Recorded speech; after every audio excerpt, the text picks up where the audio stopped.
Yan. Magandang gabi po sa inyo lahat. Ayan, meron po tayo ngayon na blessing. Yan, thank you so much po sa nag-sponsor kay Lovely Q212. Ayan po, makikita po ninyo guys. At tingnan natin, may kangkong. Ayan, may kamatis, ampalaya, sitaw, at saka may upo. Ayan, thank you so much po.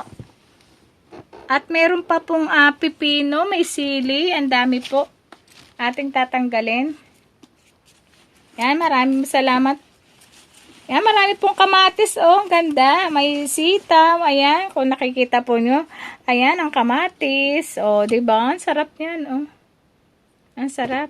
Tsaka may kangkong, mataba yung kangkong niya.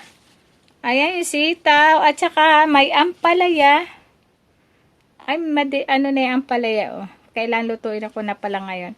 Yan, maraming salamat po sa nagbigay ng blessing. Ayan, thank you so much kay Sis Lovely Q212. Yan, kung di pa po kayo nakaka-subscribe sa kanya, please subscribe to Lovely Q212. Ayan, mayroon po siyang farm.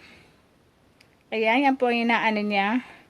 Yan, maraming salamat. Ayan, ito po si ang inyong lingkod, Vicky Asakawa Mix Vlog.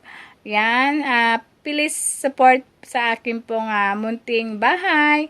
Yan, maraming salamat. Bye-bye. Good night po. Bye-bye. Bye-bye.